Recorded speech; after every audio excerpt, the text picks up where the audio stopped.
how's it going? And today I'm going to show you how to use the material mixer to create a planet, something like this. It's a lot of fun. Once you get down with the procedurals, you can do like multi-layered objects like this, and so we're just going to have fun. Honestly, this is half note to myself as it is anything. So what we're going to do is we're going to start in Modeler, and we're going to make a box like this. And then we're going to go to click down here to numeric, and we're just going to go 1 tab 1 tab 1, and then we're just going to hit F3 to center or to rest this on the ground, and then we're going to come over here to multiply, and we're going to go, I guess it's Shift D and go OK, Shift D, OK, Shift D, OK, Shift D, OK. Let's do it one more time, Shift D. And then hit A on the keyboard, that brings it in. It's nice, hit spacebar to drop the tool. Creates this nice quad sphere. It just works out better with quad spheres. Everything's better with quad spheres. Okay, so we're going to save this, save object as, and just give my computer a second. You can see my advanced naming conventions I use here. Yes. Okay, and then we'll just send this to layout. A lot of people don't like the Modeler separate from layout, but I actually like it that way. I consider Modeler to be the workshop and layout to be the soundstage. So here we are. Now we can hit surface editor and we'll go smoothing.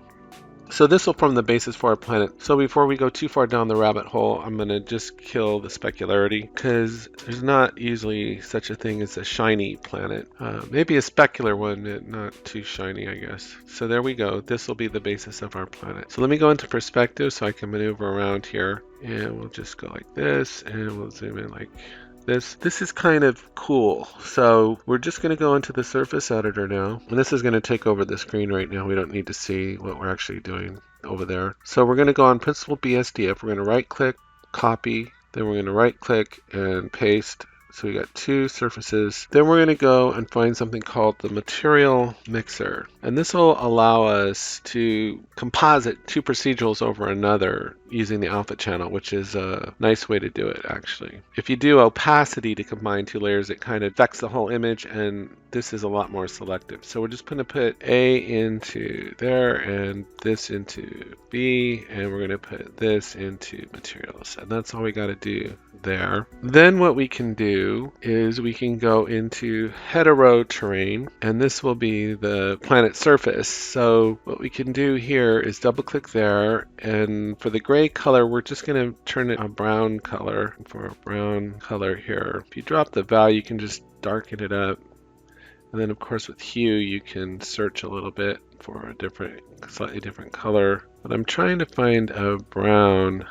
Kind of looks like it right there. We can drop the value on this to darken it up. Kind of a brownish. I'm trying to find a nice brown color. So that looks like it's it right there. That's 124, 52, 21. And we'll just go OK. And then we have our brown. Then what we're going to do is we're going to put color into color and bump into bump.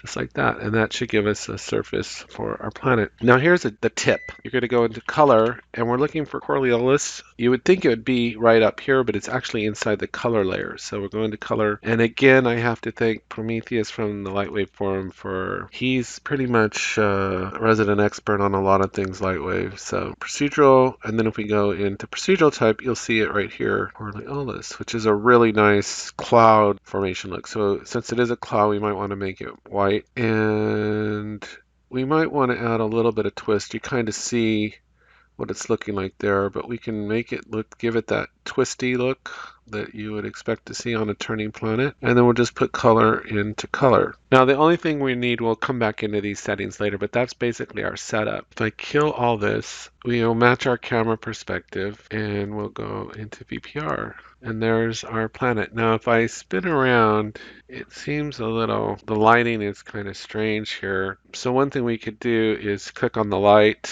see if we can adjust it here by doing that. And then we can just turn up the light if we want, turn it up a little bit. And you might want to color the light maybe in the color of the sky. So we can just go pick from screen, a little bit bluer color, just to make the lighting a little more apropos. And there's basically our surface. So now essentially what we're seeing here, if we go back into the surface editor and go and edit node graph, essentially, here, always seem to run out of room here. So let me click on the object, and let's just scooch it over this way a little bit. So I have room to see what I'm doing. what we're doing.